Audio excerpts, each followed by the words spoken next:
Կանենի դեմքին վերջապես ժպիտ առաջացավ։ Զինվորի տանը դա բոլորն են նկատում։ 44-օրյա պատերազմի ժամանակ երկու ձեռքը կորցրած ժամկետային զինծառայողն այնպիսի ոգևորությամբ է փորձում վարժվել իր նոր վերին վերջույթներին։ Ասում են, տեսախցիկներից ու մարդկանց աչքերից հեռու մի շատ կարևոր բան է սովորում պրոթեզով անել։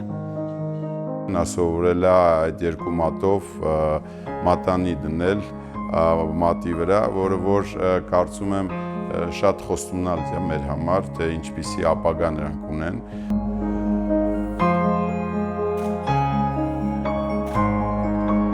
Զինվորի տանն այս օրերին բիոնիկ պրոթեզներ են տեղադրվում պատերազմի ժամանակ վերին վերջույթները կորցրած տղաներին։ Երկար սպասված, բայց մի քիչ անսովոր ու ծանր է պրոթեզը Սարգսի համար։ Գրեթե 1 տարի ամպուտացված լինելուց հետո առաջին զգացողությունները խոսքերով նկարագրել նույնիսկ չի կարողանում։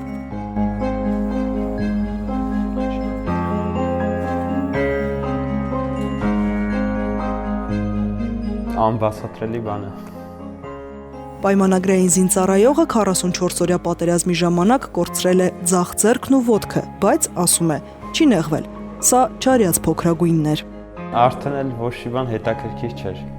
Կարևորը որ ընդդեից ողջ առողջ հետ եմ եկել։ Անհարմարությունները հետո ավելի ուշ եղան, երբ պատերազմն ավարտվեց ու կենցաղում տարբեր իրավիճակներում զգաց վերջույթների պակասը։ Ոտքը շուտ էին պրոթեզավորել։ Ձեռքին ստիպված եղավ ամիսներ սպասել։ Հիմա արդեն Սարգիսն իր ձեռքով կարող է վերցնել ցանկացած իր։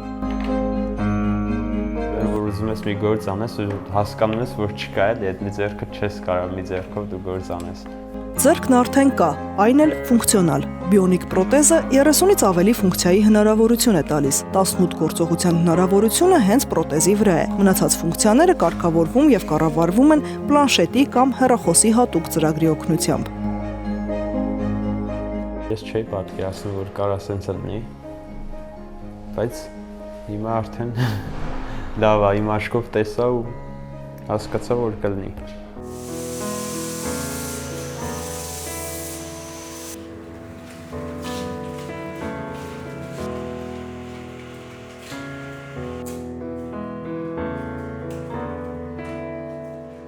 Զինվորի տունը իր ժողովրդին է ծառայում եւ իր ժողովրդի անբաժան մասն է։ Եվ պրոթեզավորման կենտրոնը, որ որոշում եղավ ստեղծելու, կապված էր այն փաստի հետ, որ մենք վերականգնողական բուժումով էինք երկար ժամանակ արդեն զբաղվում եւ շուրջ 3000 մեր տղաներ արդեն անցել էին ստեղ եւ մենք տեսնում ենք, որ այդ խնդիրը կարծես թե տարանջատված է, պրոթեզավորումը անում են մեկ կենտրոնում, մենք վերականգնողական բուժումն ենք անցկացնում եւ դա ընդհանրացնել եւ նույն հարթակի բերել շատ դժվար էր։ Բոլորին հայտնի էր զինվորի տունը, այսպես ասած, որի իրականում այսինքն հայրենիքի պաշտպանի կենտրոնը, որին զինվորի տուն են համանում, եւ Հայկուի Մինասյանը, ով տարիներ շարունակ իր կյանքը եւ ժամանակը ամբողջովին նվիրել է այդ կենտրոնին եւ իրենք նաեւ հիմնադրամ են բարեգործական եւ այսպես ասած Հայաստան համայնքական հիմնադրամի նպատակները համընկան այդ բարեգործական հիմնադրամի հետ եւ այցելեցինք զինվորի տուն, խոսեցինք, պայմանավորվեցինք, որ այնտեղ անպայման պետք է պրոթեզավորման լաբորատորիա հիմնենք եւ լաբորատորիայի հիմնելուց հետո արդեն խոսքը գնաց պրոթեզավորման ամբողջ գործընթացի մասին։ Որպեսզի տղաներն ունենային աշխարհի պրոթեզ արտադրող ամենահայտնի ընկերություններից մեկի իսլանդական Օսյուր ընկերության լավագույն պրոթեզները, բանակցություններ սկսեց այն ժամանակ ազգային ժողովի պատգամավոր, հիմա արդեն աշխատանքի եւ սոցիալական հարցերի նախարարի պարտականությունները կատարող Նարեկ Մկրտչյանը։ Մենք նաեւ հիմա այլ ուղղություններով ենք աշխատում, աջակցող այլ միջոցներ նույնպես այն մեր զինվորներին, որոնք որ հենաշարժական խնդիրներ ունեն եւ այլն, բայց աշխարհում գոյություն ունի տեխնոլոգիա, որը կլուծի այդ խնդիրը, բայց որ Հայաստանում չկա, հիմա մենք գործուն քայլեր ենք կատարում այդ ուղղությամբ, կարծում եմ շուտով հիմա չշտապեմ ասել, թե ինչ տեխնոլոգիաներ ենք փորձելու ներդնել, բայց այդ ուղղությամբ նույնպես աշխատանքներ կատարվում են, հուսով եմ շուտով կարողանանք այլ խնդիր ունեցող մեր տղաներին կրկին գերժամանակակից տեխնոլոգիա առաջարկել, որը նրանց թույլ կտա վերադառնալ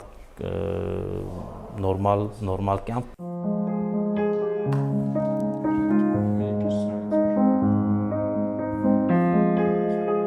Համահայկական հիմնադրամը 1 միլիոն եվրոից ավելի է հատկացրել 20 երիտասարդի ձեռքի բիոնիկ պրոթեզի համար։ Իսկ Օսյուր ընկերության ձեռքի թաթի միկրոէլեկտրական Virtulim սարքավորումը ձեռք է բերվել Մայա Թոխալյանի եւ US Armenian Women Support Facebook-յան խմբի աջակցությամբ, ինչպես նաեւ Իդրամ ընկերության Միդրամի ուժը նախաձեռնության օգնությամբ։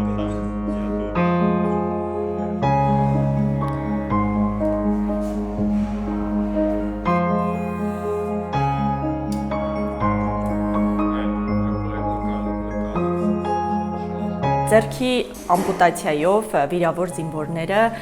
20-ն են ընդհանուր, որոնցից երկուսը երկու ձեռքի ամպուտացիա ունի,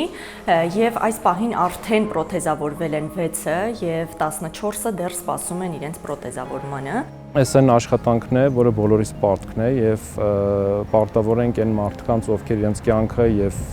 առողջությունը ֆիզիկական եւ հոգեկան ներդրել են պատերազմում, պետք է իրենց այնպես անենք, որպեսզի լիովին ինտեգրվեն եւ լիարժեք կյանք վերադառնան։ Իսկ տղաներն արդեն սկսել են լիարժեք կյանք վերադառնալ։ Երբեմն նույնիսկ իրենց փոքրիկ չարություններ թույլ տալով, որ ամպուտացումից հետո չէին կարողացել անել։ Երեկոյան ուշ մի փոքրիկ դրվագի ականատես եղա, մշտապես լինելով հակածխախոտային ապոլոգետ, այտենց մշտապես պայքարել եմ ծխելու հետ, բայց տեսա Կարենին, որը որ երկու վերին վերջույթներ չունի եւ